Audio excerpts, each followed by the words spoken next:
Hello everyone, welcome back to learn with Mansi. All India bar exam की हमारी previous year question series में आज हम पढ़ेंगे कंज्यूमर प्रोटेक्शन एक्ट।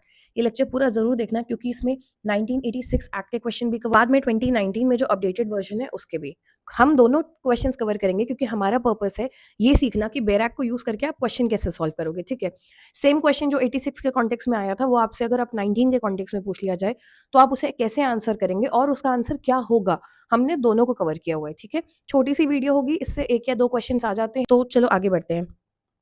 टेलीग्राम जरूर ज्वाइन कर लेना, लेक्चर के बाद इसकी पीडीएफ वहां पे अपलोड हो जाएगी पीवाईक्यूज की। You can also connect with us on our Instagram. Time नहीं वेस्ट करते, आगे बढ़ते हैं। पहला क्वेश्चन देखते हैं। How many consumer rights are identified under the consumer protection act 2019? ये क्वेश्चन 2019 बेस्ड है। ऑप्शंस आर 2, 4, 6 या 8। Correct answer is 6। Section 2 sub clause 9 पे जाओगे, कंज्यूमर राइट्स है और उसमें 6 राइट्स मेंशन्ड है। ठीक है, next question. Which of the following body constituted under Consumer Protection Act 2019 is authorized to render advice on promotion and protection of consumer rights under this act? कौन सी body है जो 2019 के अंदर बनी है जिसको ये अथॉरिटी है कि वो एडवाइस दे on promotion and protection of consumer rights under this act? Options हैं A central consumer protection authority, option B central consumer protection council, option C state consumer protection authority या फिर D state consumer protection council. Correct answer is B central consumer protection council. देखो दोनों B and D sound करते हैं कि सही है और कुछ कॉन्टेक्स्ट में होंगे भी क्योंकि हमें एग्जैक्टली रेंज नहीं बताई गई है। बट ये ध्यान देना कि जब स्टेट की बात करोगे, objects of state council with in the state होते हैं। ठीक है, और सेंटर के ऑल ओवर द कंट्री होते हैं। ठीक है, तो अगर आपसे स्पेसिफिकली मेंशन नहीं है कि स्टेट के कॉन्टेक्स्ट में बताओ और दोनों ऑप्शंस दिए हैं तो आप हमेशा सेंट्रल को ही चूज करोगे। इसी क्वेश्चन में अगर ये दे दिया होता कि विद इन द स्टेट तो फिर answer state consumer protection council होगा। ठीक है, बट क्योंकि ऐसा कुछ नहीं मेंशन्ड है, गो फॉर सेंट्रल। तो answer is B central consumer protection council. Section 5 objects of central council में लिखा है to render advice on promotion and protection of consumer rights under this act. ठीक है, next question. Under section 41 of consumer protection act 2019 an appeal from the order of district commission lies to. 2019 से ही पूछा है कि section 41 में appeal from the order of district commission, district commission ने अगर कोई ऑर्डर दिया है और उसके खिलाफ अपील करनी है तो वो कहाँ करोगे? ऑप्शंस है state commission, consumer tribunal, national commission या फिर high court. Correct answer is A state commission. Section 41 में जाओगे तो वहां लिखा है appeal against such order to state commission. और कितने दिन के अंदर करोगे? 45 डेज के अंदर। अब की ये पूछा है, अगली बार हो सकता है पूछ लें कितने डेज के अंदर करोगे। ठीक है, तो दोनों चीजें देख लो। Next question. The national commission of consumer protection is composed of, कितने मेंबर्स होते हैं नेशनल कमीशन में? 5, 6, 7 या 8? Correct answer is A 5 members. Section 53 पे गए, वहां पे देखो एग्जैक्ट नाम आपको अगर नेशनल कमीशन नहीं दिख रहा है बट ध्यान दो, national consumer disputes redressal commission, और इसी को नेशनल कमीशन शॉर्ट में बोलते हैं। इसका कॉम्पोजिशन सेक्शन 54 में दिया हुआ है। प्रेसिडेंट एक मेंबर हुआ एंड नॉट लेस देन 4, यानी कम से कम 4 लोग, तो 1 + 4 5। इससे ज्यादा हो सकते हैं बट मिनिमम इतने होने चाहिए। तो answer is 5 members. Next question देखते हैं। The national consumer dispute redressal commission was constituted in which year? अब ये बेयर एक्ट में नहीं है, ये आपको पता होगा तो पता होगा, वैसी वाली बात है। और ये पुराना क्वेश्चन है, उस टाइम बुक्स अलाउड होती थी तो ये इजीली वहां से आंसर हो जाता था। 1988, 87, 96 या फिर 97? तो national consumer dispute redressal commission किस साल बना था? Answer is option A 1988। ठीक है, next question. Which one of the following sections of consumer protection act 1986 defines the term consumer? अब यहां से ध्यान से सुनो, हम दो तरफा क्योंकि कवर करेंगे। 86 के हिसाब से आंसर करोगे तो अलग होगा और 2019 के हिसाब से आंसर करोगे तो अलग होगा। अपना बेयर एक्ट देखो कि वो कौन सा है। ठीक है, मोस्ट प्रोबेबली नए वाले में देखो 2019 से ही क्वेश्चन आएंगे, पीछे वाले से नहीं आएंगे। बट फिर भी बी प्रिपेयर्ड कि आप गलत ना करो, कि आप प्रिपेयर्ड हो कि ध्यान से क्वेश्चन पढ़ो। हम दोनों के कॉन्टेक्स्ट में कवर करेंगे। अभी ये क्वेश्चन 1986 के कॉन्टेक्स्ट में है और उसी हिसाब से ऑप्शंस दिए हैं। सेक्शन 2 1A 1B 1C या 1D। देखो अगर हम 1986 के बेसिस पे बोलें तो answer is D section 2 sub clause 1D, जहां पे कंज्यूमर डिफाइंड है। बट 2019 के कॉन्टेक्स्ट में बोलोगे तो वो सेक्शन 2 सब क्लॉज 7 आंसर होगा। ठीक है, नेक्स्ट क्वेश्चन देखते हैं। Consumer protection act 1986 came into effect on. 86 वाला पूछा है कितनी तारीख को इफेक्ट में आया था? 24 अगस्त, 15 अप्रैल, 1 मई या 24 दिसंबर? इसका करेक्ट आंसर इज डी 24 दिसंबर। I always remember this because it's my birthday also, not the year, just the date. Okay, so ये कहाँ दिया होता है? एक्ट की पहली ही लाइन में। अगर आपसे यही 2019 के केस में पूछा तो बेरा के पहले ही पेज पे यहाँ डेट मेंशन होती है और वो डेट क्या है? 9 अगस्त 2019। ठीक है, under section 2 subclause 1F of Consumer Protection Act 1986, defect is meant by any fault, imperfection और शॉर्टकमिंग्स इन। डिफेक्ट को बेसिकली क्या चीजें डिफेक्ट में आएंगी under section 2(1) sub clause F, ठीक है। पर ये 86 में, ऑब्वियसली ये 2019 में अलग सेक्शन में होगा। पर यहाँ पे ऑप्शंस क्या है, quality and quantity, potency, purity of standard, all of the above. तो 1986 के अकॉर्डिंग देखोगे तो आंसर है D, all of the above, क्योंकि वहां सब क्लॉज एफ में डिफाइंड है। 2019 के हिसाब से देखोगे तो भी answer all of the above है। सेक्शन चेंज हो जाएगा, डिफेक्ट कहाँ डिफाइंड है, सेक्शन 2 सब क्लॉज 10 में, पर पॉइंट्स वही है, quantity, quality, potency, purity, standard, सब कुछ वही है, ठीक है। Next question, which of the following is known as consumer disputes redressal agency? District forum, state commission, national commission या ऑल ऑफ द अबव? तो answer is D, all of the above. 1986 के according section 9 में इनके establishment की बात की गई है, establishment of consumer dispute redressal agencies, उसमें डिस्ट्रिक्ट फोरम, स्टेट कमीशन और नेशनल कमीशन तीनों आते हैं, तो answer all of the above है। 2019 के हिसाब से देखोगे तो भी ऑल ऑफ द अबव है, बस सेक्शन अलग है। Section 28 is about district commission, section 42 is about state commission and section 53 is about national commission, ठीक है। Next question, where the complaint alleges a defect in the goods which cannot be determined without proper analysis or the test of the goods. The sample of the goods forwarded to appropriate laboratory for the laboratory test. Okay. Such type of case finds a report within dash number of days. अगर कोई complaint है कि जो goods में defect है वो normally नहीं पता चल सकते, लैब टेस्ट करना पड़ेगा, तो उन गुड्स का सैंपल किसी प्रॉपर लैब को भेजा जाता है, तो उनकी रिपोर्ट कितने दिन में मिलती है, ठीक है। मतलब such type of cases find a report कितने दिन में? Option A 30 days, B 40 days, C 45 days या फिर D 60 days. Correct answer is C 45 days. Older act में देखोगे तो सेक्शन 13(1) क्लॉज सी में दिया हुआ है 45 डेज, ठीक है। 2019 के हिसाब से भी नंबर ऑफ डेज 45 ही है, सेक्शन अलग है, section 38(2) sub clause C. The purpose of covering both is कि देखो आंसर इसमें दोनों में 45 डेज है, but there is a possibility कि 2019 में ये टाइम बढ़ा दिया गया हो, घटा दिया गया हो, इसलिए हम दोनों को कवर कर रहे हैं साथ साथ।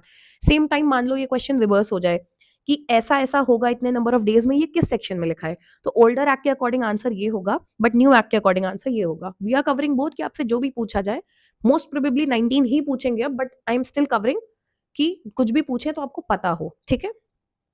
Next question, under the provisions of consumer protection act 1986 the period of limitation for filing complaint before national commission is, कितने टाइम के अंदर नेशनल कमीशन के सामने आप कंप्लेंट फाइल कर सकते हैं?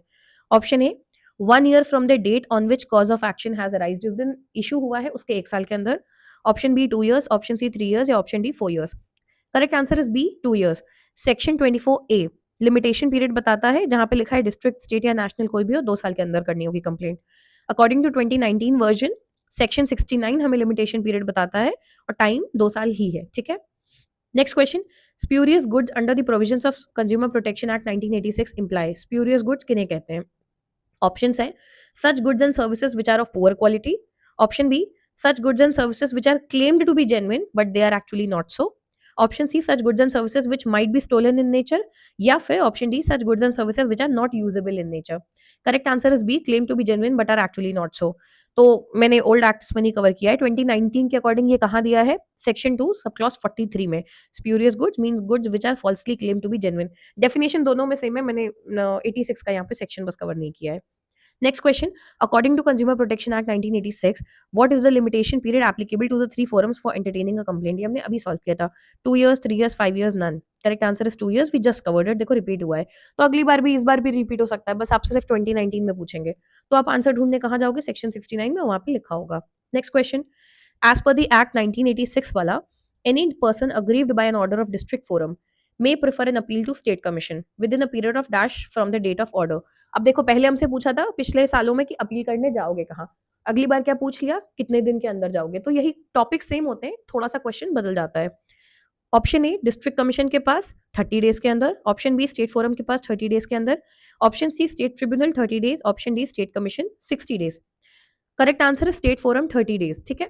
1986 के अकॉर्डिंग स्टेट फोरम के पास 30 डेज के अंदर जाओगे, सेक्शन 15 अपील में लिखा है। Now see this very carefully, 2019 version के अकॉर्डिंग सेक्शन 41 हमें बोलता है ये टाइम है 45 days, okay. Now see time बढ़ा दिया गया है, तो अगर आपसे सेम क्वेश्चन 2019 के कॉन्टेक्स्ट में पूछे तो आंसर 30 डेज नहीं होगा, आंसर होगा 45 डेज, और कहाँ पे, स्टेट कमीशन के पास, ठीक है। Next question, national consumer dispute redressal commission किस साल बनाता है? We have already done this, answer is option B 1988। Dash is observed as the world consumer right day. अब इस क्वेश्चन में एक चीज जरूर ध्यान देना, हमसे वर्ड पूछा है, इंडिया का अलग है, वर्ड का अलग है, ठीक है। ऑप्शन है 15 मार्च, 16 मार्च, 12 मार्च या 10 मार्च। Correct answer is A 15 March.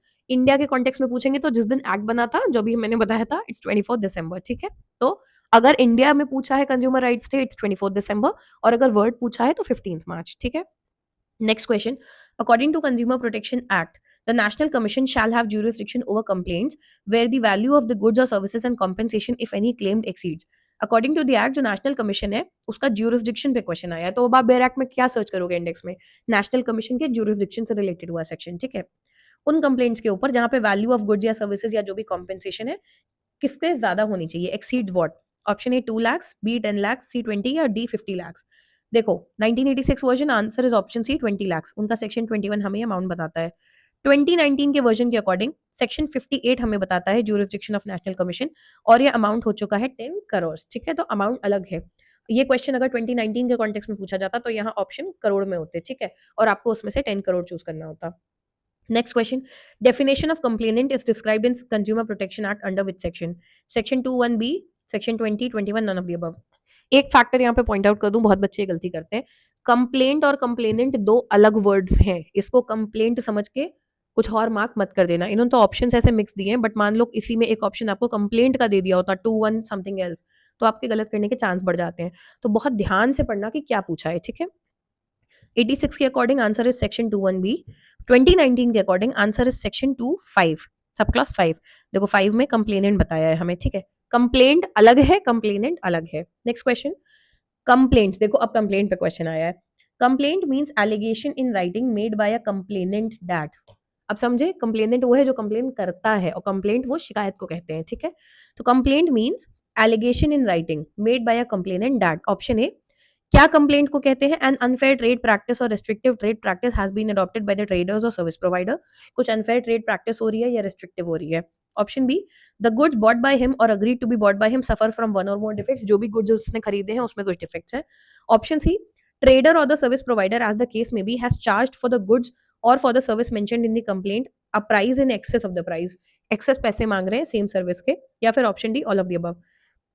Correct answer is D, all of the above. इसको हमने 2019 के कॉन्टेक्स्ट में सॉल्व किया है। सेक्शन 2 सब क्लॉज 6 कंप्लेंट की बात करता है। पिछले क्वेश्चन में हमने क्या देखा था?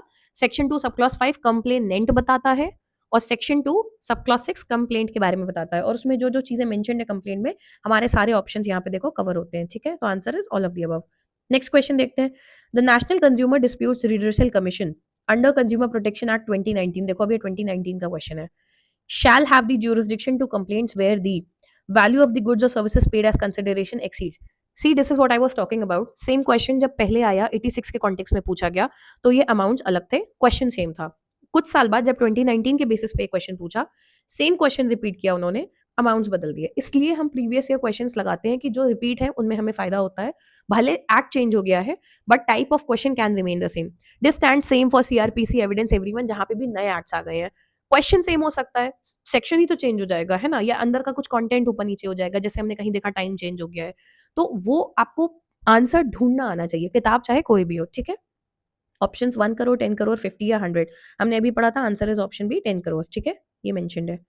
We are done with this. देखो कितना छोटा टॉपिक था, बट आपके लिए 1 से 2 क्वेश्चन, होपफुली 2 सॉर्ट हो चुके हैं इसके अंदर। ठीक है, माइनर लॉस को मिस मत करो। ये 1-1, 2-2 नंबर ना आपको बहुत एज दे देते हैं, कि अगर आप गलती से भी बॉर्डर पे आ रहे हो पास होने के, तो आपको हेल्प करते हैं टू क्रॉस दैट लाइन, या फिर इधर वे आपको बहुत सेफ रखते हैं, आपको उस बॉर्डर से ही दूर ले जाते हैं, कि आप 40-50 की रेंज में नहीं, आप 60-70-80 की रेंज में चले जाओ। 1-1, 2-2 नंबर मिलके बहुत बड़ा नंबर बन सकता है। ठीक है, तो माइनर लॉस को मिस मत करो, इक्वली रेलेवेंट है। बहुत कम टाइम लग रहा है, इनके लिए अलग से मत पढ़ो। मैं बाकियों के लिए बोलती हूँ अलग से पढ़ो, ध्यान दो, don't spend much time on them. इनके लिए आप बेसिक इन लेक्चर्स को कर लो, बहुत है। ठीक है, अगर लेक्चर अच्छा लगा हो तो do like, share and subscribe. Do leave your comments if you have any doubt. Okay, Telegram join कर लेना, इसकी पीडीएफ आज रात तक अपलोड हो जाएगी। Also connect with us on our Instagram to stay updated. Okay, अगले लेक्चर में मिलते हैं। Stay tuned, keep watching, bye bye.